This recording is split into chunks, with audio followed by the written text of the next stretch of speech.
Namo Bhagavate Vasudevaya. Bhagavad Gita as it is, chapter 8, Attaining the Supreme, text number 22. Purusha Sapara Partha Bhakta Labhyastvanyanyaya Yasyantakstani Bhutani Yena Sarvamidam Tatam Purusha Sapara Partha Bhaktya Labhyasvananyaya Yasyantaksani Bhutani Yena Sarvamidam Tatam.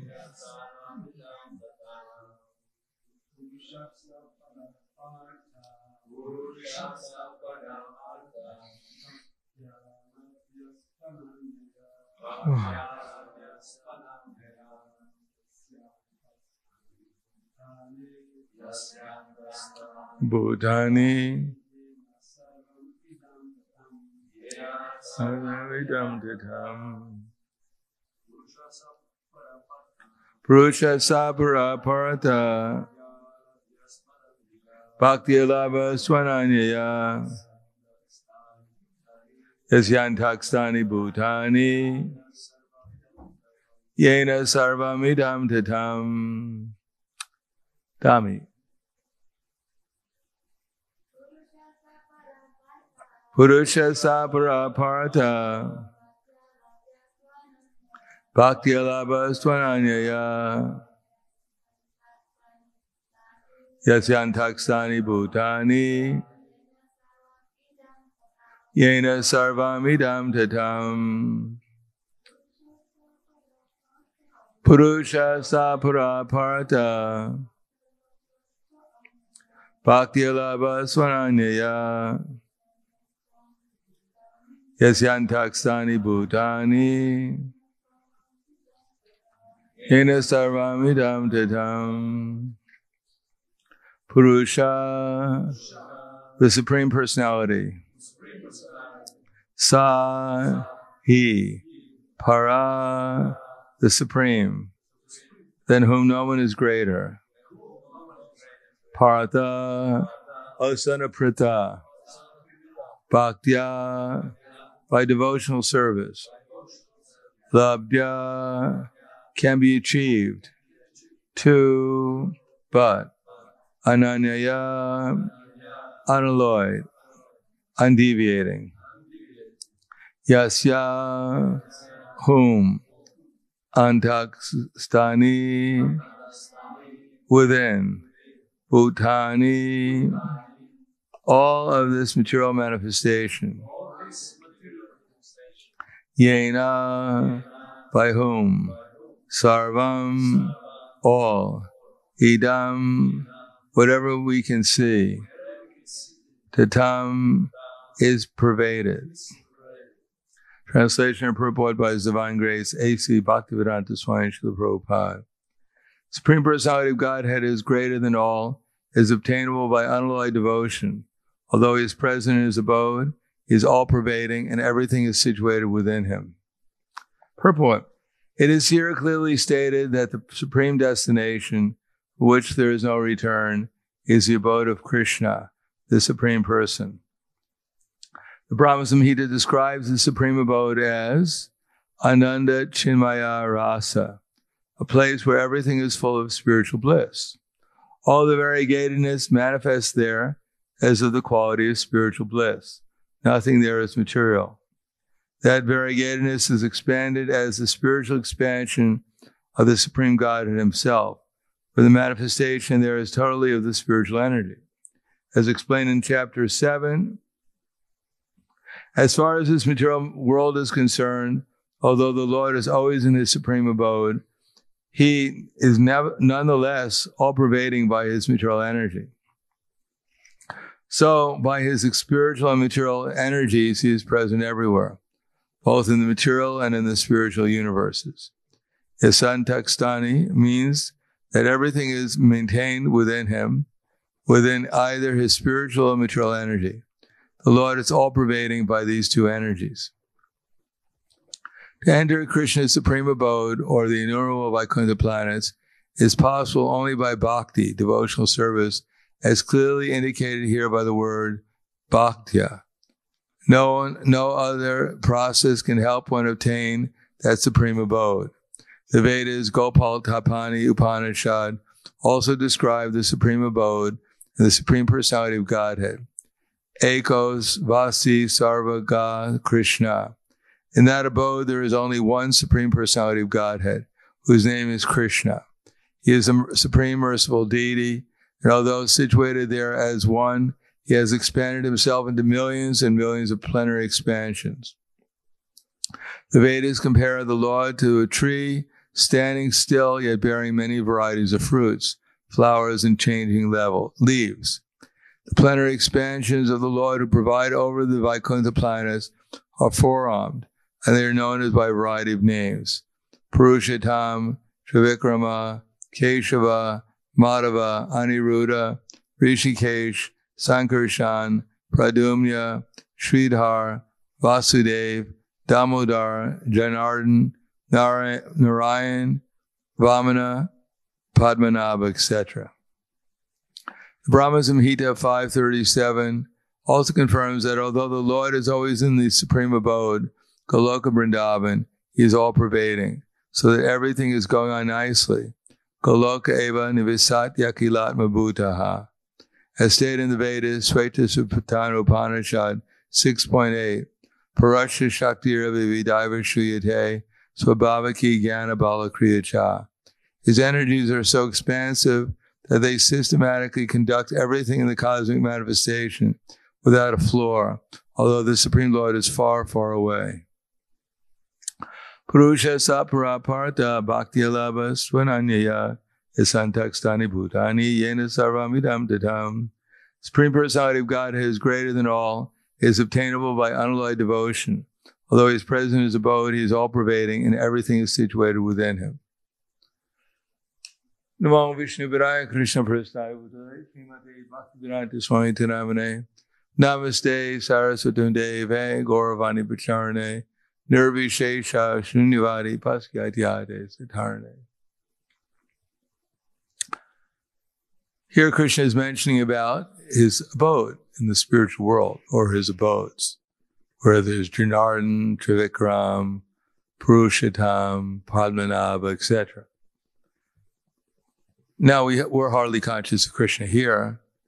What to speak of trying to accept that there is some planet which is in the form of a lotus flower, where all the Vaikuntha planets, with all the unlimited expansions of Krishna with 4 arms, are all situated, and all those Vaikuntha planets can all fit into Goloka Vrindavan. So, we don't even know who we are. We don't even know we're not this body yet. Our experience of Krishna, as best can be described, is probably limited. Yet there has to be, Krishna spoke Bhagavad Gita, and he includes these things in it about his spiritual planet. Obviously, in Bhagavad Gita, Krishna doesn't explain very much about his spiritual planet. And in the purport, Prabhupada doesn't explain too much about it either, except that it's made out of spiritual bliss. Now, the point is, we're supposed to become blissful. That unless one is blissful, well, let's say bliss may be a further development of at least, unless we're free from anxiety. Let's start with that. Something which is doable. We just can't make ourselves blissful. We decide, today, I read Bhagavad Gita, I'm supposed to be blissful, so I'm doing devotional service, so I should be blissful. Yes, we should be happy. We should understand what we're doing. And when the thoughts that put us in anxiety come to our mind, we should just ignore them, thinking that this is simply a product of the illusory energy. Actually, I'm eternal, and by these activities, although I haven't realized what spiritual life is actually like, but at least I can act accordingly and get some experience in Krishna consciousness up to my level of potential right now, or up to the level that Krishna is willing to reveal himself. But at least we have to accept the basic philosophy that I'm not this body. And that Krishna, as it says here, he's all pervading. It's not that he's only in the spiritual world in Goloka Vrindavan or in Vaikuntha, but he's everywhere in this world. And therefore, devotional service never goes in vain. And becoming conscious of Krishna means that we can perform our service successfully, whatever we're doing. In other words, if we have no faith that Krishna is everywhere, then we'll forget about him. We won't rely upon him. We'll think, well, what's the sense of relying upon Krishna? He's so far away, he wouldn't hear me. Besides that, my voice is not that strong. He'll never hear me, no matter how much I shout. Unless we accept that he's in our heart and he's giving us remembrance, knowledge, and forgetfulness. And as much as I turn to him, then he'll reciprocate. If we depend upon him, he's dependable. And if we don't depend upon him, then we'll never know he's existing, because he'll never reciprocate with us because we're not depending on him. Therefore, one of the processes is vandanam, prayers. But prayers have to be done with faith. Similarly, the chanting Hare Krishna has to be done with faith. Everything has to be done with faith. But faith is based upon two things. One of them is knowledge. At least we should intellectually understand Krishna's existence, and that will give us some faith. And the second thing is experience.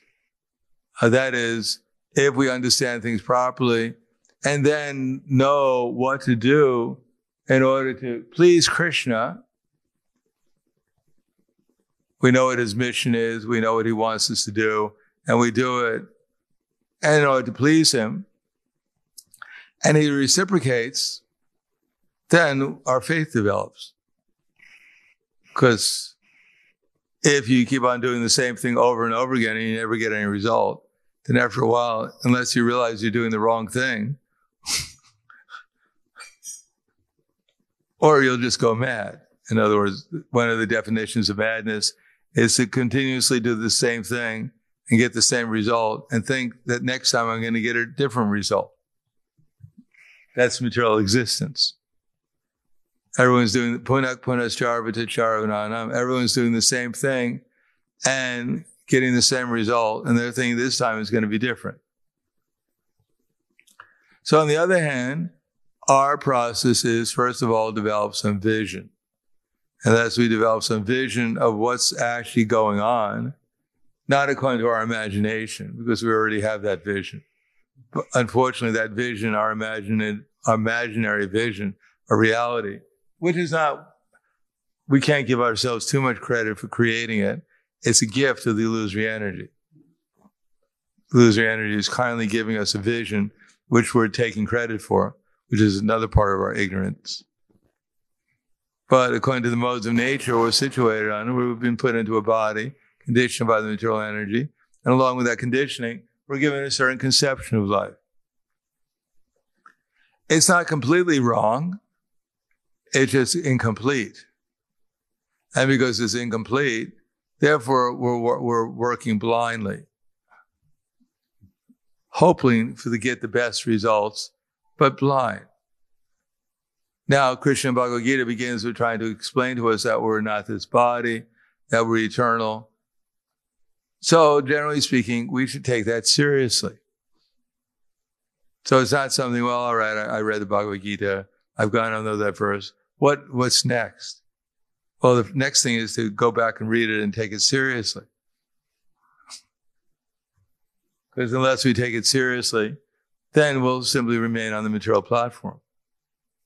The next thing, if we take it seriously, then we have to think about, all right, there's also Krishna, and he happens to be eternal. He happens to be the proprietor of everything. And I'm actually not the proprietor of anything. So my next thing is how much I'm going to be sincere and actually inquiring from Krishna through Guru, Sadhu, and Shastra what he wants me to do with his energy. Now, if I'm not prepared to do that, I'm not prepared to become spiritual either. At least those two things have to be there. If we want to get out of the modes of ignorance, that I am the doer, I am the proprietor, I am this body, then we have to be prepared to accept something different than our normal conception of life.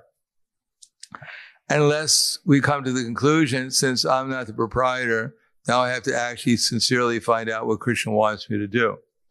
And lo and behold, one of the things Krishna wants us to do is become Krishna conscious. Surprise. But to become Krishna conscious, Krishna wants us to do some service. Bhakti mam abhijanati. So what's that service? Well, here we have this service. We're actually all doing service right now. But is that it? People have been coming to these classes so long, for decades. Nothing's happening sometimes. Yes, something's happening. They're becoming more into illusion sometimes. Or sometimes they're just treading water. So the whole class has a purpose, that we're Krishna's servants. But what does Krishna want us to do? Actually, Krishna never kept it a secret. That is very difficult. Krishna wants us to spread Krishna consciousness.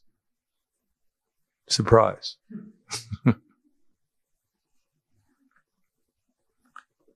Now we can make it very, very simple, that whoever we meet, because not every one of us are going to go on book distribution, Harinam. Hope you didn't kill anything. What's that? So we're not always going to go on book distribution, but we should dedicate some energy. We should be in that mood. Whoever we meet, Chaitanya Mahaprabhu said, we should think about what I can do to help them become Krishna conscious. It's not that there's two fields. There's one reality. There's the field of devotional service outside the temple. When I go and try and give someone a book, then I'm doing some service to Chaitanya Mahaprabhu. And when I'm on Harinam chanting, trying to bring my mind into the chanting, then I'm doing something spiritual. And everywhere else, who knows what it is. It's all a free-for-all. Toss a coin up and maybe it'll come up Krishna, and the other side is Maya. No, we have to see how to engage in Krishna service under any circumstance. But the fact is we have to do something for Krishna's mission. Otherwise, what are we going to do in the spiritual world? Krishna has a mission there also, to make everyone blissful. Krishna's mission is to give everyone bliss. He's in love with everyone. He wants to make everyone happy. And everyone's mission there is to make Krishna happy and make everyone else happy. So that's our same mission here. Now, if we think, well, let me make people happy. I'll give them some money. I'll give them some honor. I'll give them, well, that's not Krishna's mission. Krishna's mission is to give everyone Krishna consciousness. Now, that may mean distributing prasadam, making people happy in some way, different ways. It's quite a broad thing, but that's the mission, to remind people about Krishna. Because that's what makes people happy in the spiritual world too, Krishna. And what makes Krishna happy in the spiritual world is when everyone is happy, that they're happy in his association. Krishna is happy to see others happy, and everyone's happy to see Krishna happy. So that's the same thing here. So unless we accept that principle here, and then if we accept that principle, everything becomes simpler, then our path becomes clearer. And if we don't accept it, everything is very complicated and confusing, and we don't know why I can't make the amount of spiritual advancement I should be making, because we don't surrender. We think surrender means someone tells me to do something, and reluctantly I do it. Or I do it enthusiastically, or whatever but actually surrender means to find out, use our own intelligence, to find out what I'm actually, how to focus my mind on Krishna and Krishna's mission, and then Krishna will give us the intelligence to do it. And we don't need someone looking over our shoulder all the time to tell us what to do. Actually, Krishna will tell us what to do. We'll know what to do. And then when we do it, then Krishna will reciprocate with us. And then we gradually make some progress towards the goal of life. Then we'll understand that there is a spiritual world, because this world will turn into a spiritual world if we're doing devotional service. Otherwise, it means little for us whether there's planets made out of lotus flowers or effulgent, whatever, because we're in Maya, so what are we going to understand what those things are like? So we have to be in Krishna consciousness here. This is our opportunity. These things are given to us, this understanding, so we know what our goal is. But then we have to take the first step. It may be true that there's a place called Zagreb, and say we were supposed to go there. But you have to take a step towards there. If you hear about Zagreb, then at least you know why you should go there. But in order to get there, you have to take a step where you are now. Otherwise, you'll never get there. So in the same way, we have to know what to do here in order to get there. And if we take some steps here and we actually find ourselves in a different state of consciousness, we actually understand more clearly who we are, what we're supposed to be doing, how to get the intelligence from Krishna, what to do. And we follow it, and Krishna reciprocates specifically to do things that will help remind us of Krishna and to expand his mission, to help everyone, whoever we meet, become Krishna conscious, remind them of Krishna in some way. Then we'll understand how to make this world into a spiritual world. And as much as we experience this world as a spiritual world, then we'll know that there's another world, the spiritual world. It's just like when Nanda Maharaj and the residents of Vrindavan, they heard that Krishna is the Supreme Personality of Godhead. And they heard that there's a spiritual world and that they had some idea that they might be going there. So they asked Krishna if he can show them. So he took them to Akrura Ghat and he showed them all the Vaikuntha planets in the Akrura Ghat. And then they said, oh, they saw there's Krishna and there's me. And he said, well, that's where we're going. Other than that, they were just blissful serving Krishna here. They weren't even thinking about the spiritual world because they were already in the spiritual world. But when they became curious, Krishna showed them the spiritual world. So Krishna is telling us about the spiritual world. For those who have some interest, that this is not the only world. But here we have to make it into a spiritual world. And then we'll understand what the spiritual world actually is. Beyond this place. Any questions or comments?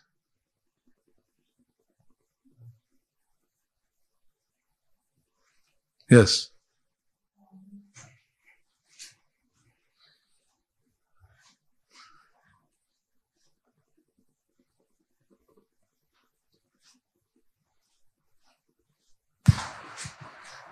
We should have someone as the keeper of the microphone. Hare Krishna and Maharaj, thank you very much for this lecture. In this verse, it's also mentioned Purushottama, and today Purushottama month starts, so I was wondering if you could say a couple of glories of this month, or this word at least. Thank you. Well, we'll find out what this month is like as we perform devotional service here. There's some rumor you get some extra special credit, but then Purushottama is actually there because we're using the moon calendar. And so the moon calendar only has 30 days in it. But we have another calendar which people also utilize, which is based upon, I guess, the equinox. And that usually has at least, I think, 4 or 5 extra days in it. Maybe 6 extra days. 30 days have September, April, June, and November. 30 days have September, April, June, and November. So there's 4 months that have 30 days, and at least 7 days with 31 days. So we have to, in order to adjust it to the present calendar, they add an extra month called Purushottama. That's every 4 years? What's that? That is every year or every 4 years?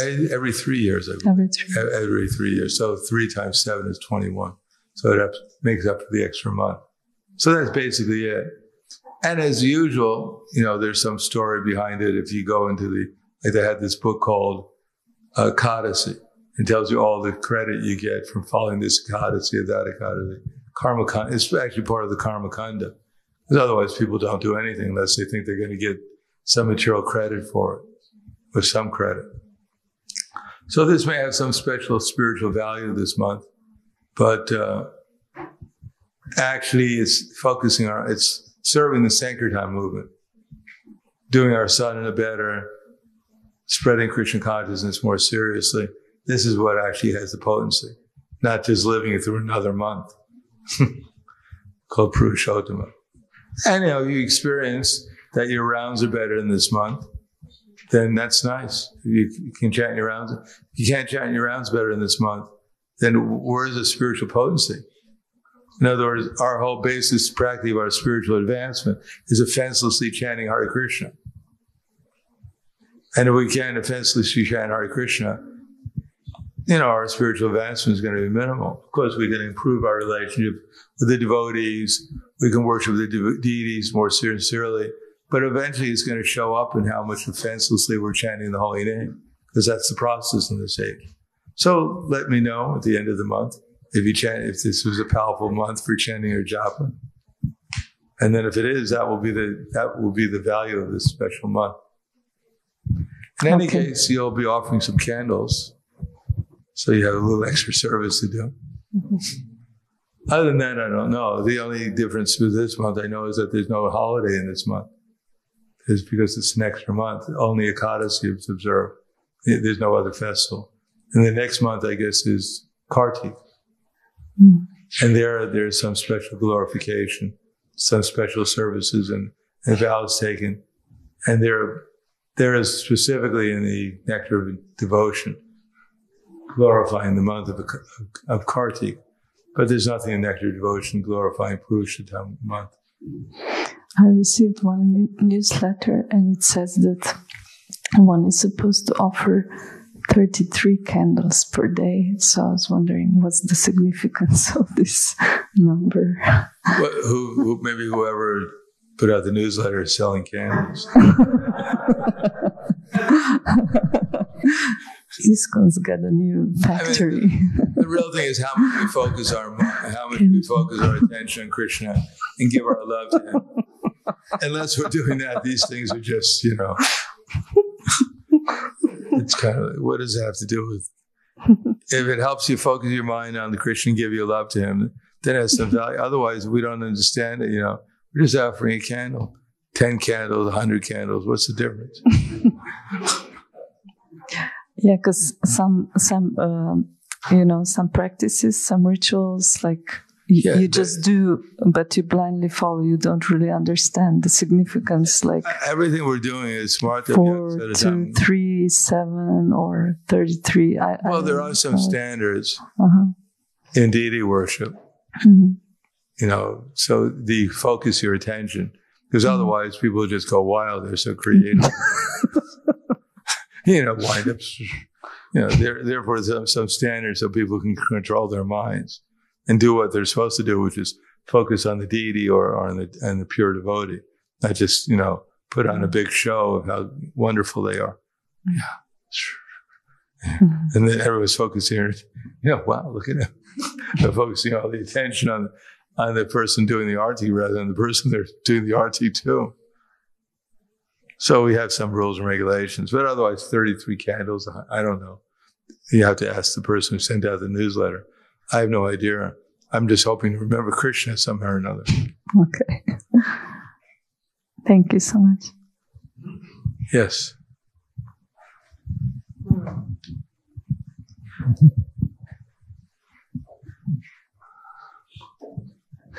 Maharaj, you were saying that anyway we cannot understand this description of spiritual world, whatever would be written there, because we are in illusion, and our main task is to see this world as spiritual through service, so that will help us understand the spiritual world, the whole spiritual world. So, but my question is, still some information are there? Is some information is there on spiritual world, and it seems rather strange why, for example, Brahma would use such enticement, or it looks like some enticement, like cow can give whatever milk you want, and the walls are. I mean, I don't care about those things, and it's a reality for poor people, Well, that's what it was like in the spiritual world. Shriya Kanta Parama Purusho. That's what it's like. He's not giving some enticement. That is what the spiritual world is like. It's not an exaggeration. but we have no idea what, you know. If you happen to be situated like Prahladananda Swami, you can go and visit the spiritual world. Then you can say, but you have to be on a certain level of consciousness to actually experience what the spiritual world is.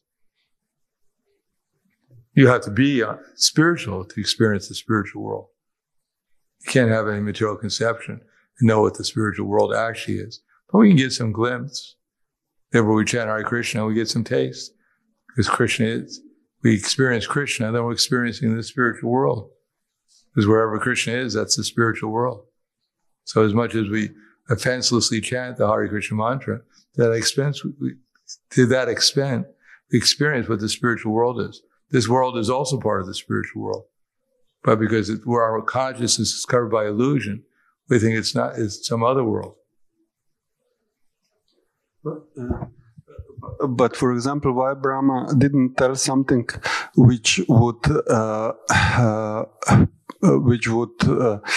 picture, I mean, which would show nice Krishna's qualities through some relations that would be greater enticement, at least for me, to go there. Well, Brahma, it was 100 books. We only have one. We only have so maybe there are in others. I don't know. I haven't read them. They're not even around anymore. But anyway, Chaitanya Mahaprabhu felt this was an important book. It's the summary of the Srimad Bhagavatam. So if you want to find out these other things, they're in the Bhagavatam. Yeah. But Brahma, we only have the 5th chapter of 100. Kali Yuga. Anyhow, people only read the 5th chapter. What to speak of that 100? Of course, we could distribute more books that way, but we have enough books to distribute anyhow. And besides that, even Srimad Bhagavatam, we have 18,000 verses. And the higher planetary systems, they have hundreds and thousands and millions of verses. They have more time to read. We have no idea what's actually the extent of what Krishna consciousness really is. But we can get the quality. That's the important thing. We don't have to have all the details. We have to find out the process so we can enter into spiritual life. Then these other things will be revealed also. All right, thank you very much. Grantaraj Bhagavad Gita ki jai, Srila Prabhupada ki jai, Gaur Premanande.